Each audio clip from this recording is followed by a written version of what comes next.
Speed up your photo editing while on the road using the GNARBOX 2.0. This video is going to show you how to set this up and how to use it for this crucial first step in your photography workflow. If you make a lot of photos while you're on the road, you're probably backing those photos up to something at some point. If so, how are you doing that? And if not, why not? What if something happens to your camera or those SD cards? You've got to back up at least once a day.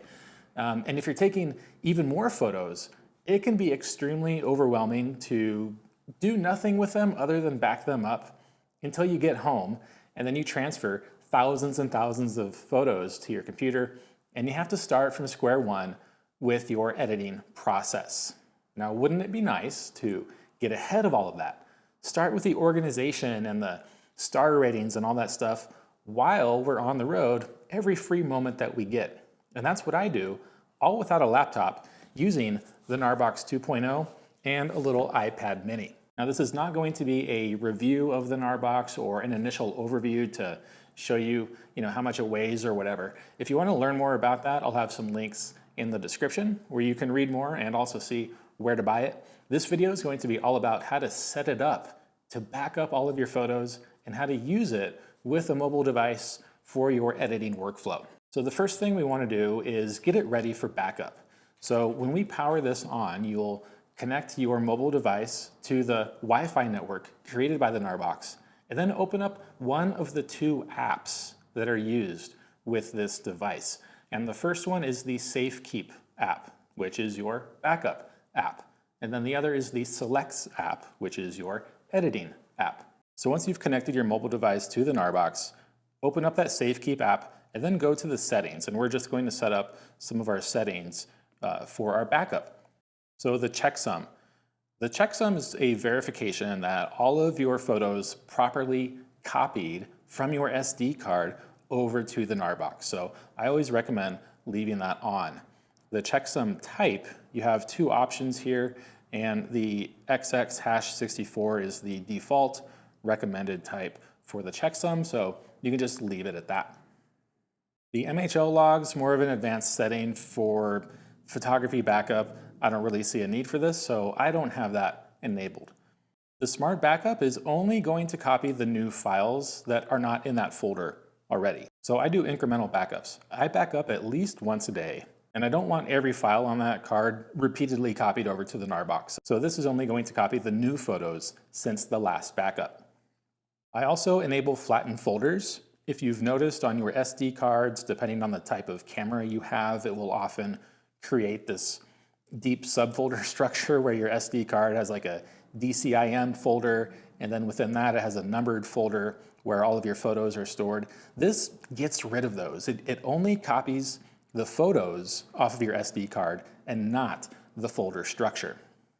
And then I also have folder by extension checked. If you record both the RAW plus the JPEG file format, I recommend doing this. It'll sort the RAW files into one folder and the JPEG files into another. The next thing that you can do is set up your import presets. Now, this is one of the really cool things about the GNARBOX is that you can create presets for each import depending on which camera you are using, the location you are in, an event or a client. So you can see here on my list, I have them all by camera type.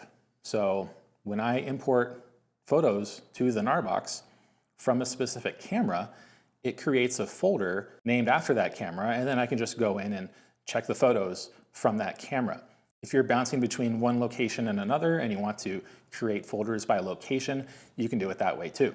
If I wanted to create a new folder, you can tap on Create New, and then you just, under folder name, type in the name of the folder. And if you wanted to do it by camera type, you could type in like XT3 for a Fujifilm XT3.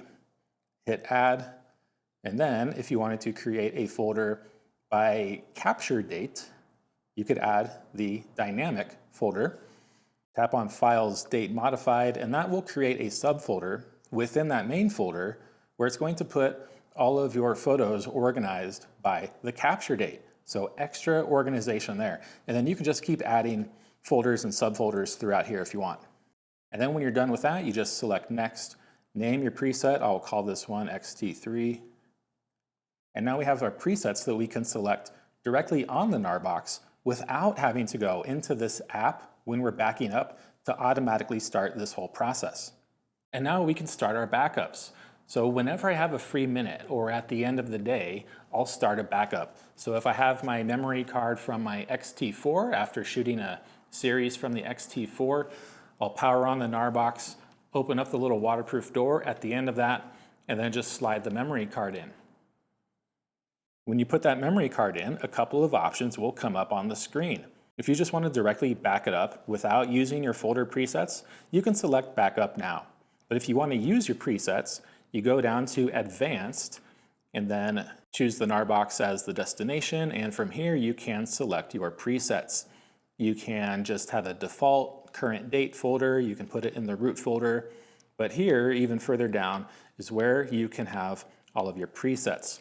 So I will select my X-T4 preset, since this is from my X-T4, and it will put all of those photos into a folder called X-T4. Within that folder, the photos will be put into subfolders arranged by the capture date. And then within those folders, in each capture date folder, I will have a RAW folder and a JPEG folder where those photos will be separated and put into their respective folders. And when the photos are done copying from the SD card into that folder, a checksum is going to run just to make sure that all of the ones and zeros that make up those photos on the source card match up the ones and zeros on the destination. And now that's some awesome organization that I've already got ahead, so that when it comes time to back up all of my photos to my computer when I get home, everything is super easy in their place. If you want to do a little extra housekeeping, like moving some files around, you can do that in the Safekeep app. You go to the browser and then navigate to the folder containing the photos you want to rename, delete, move, whatever. If you select the little three dots next to a folder or a bunch of images, you'll have a bunch of options come up where you can copy the folder, move it, rename it. I don't really do much of these because my folder presets mostly organize the photos how I want, and I have no other reason to really do any of this until after I get home. Once we have all of our photos backed up, as the minimum first step, just back up your photos. Now, once you have time, now you can start the editing process. And when I say editing, I'm talking about identifying the rejects and trashing them, assigning star ratings to your photos so you know what you're going to keep, what you might want to process, what you might want to put in your portfolio. And then you can add keywords and rename photos if you want. That's what I'm talking about when I say editing. And we're going to do all of that in the Selects app. So once you open up the Selects app, you'll go to the browser, and in the browser you can navigate to the photos that you want to start editing. So here's my X-T4 folder. When I go into that, you can see the capture date folder, and then in there I have my JPEG and RAW folder. Now the reason I separate the two here is because I prefer to do all of my editing on the GNARBOX in the JPEG folder. If I didn't do this, then all of my JPEG files and RAW files would all be in the same folder. I'd have twice as many files to go through, and they'd all be duplicates of one another. So separating that now makes my editing faster, and then when I import them into Photo Mechanic, they'll automatically be paired to one another and use the metadata that I assign to the JPEG file.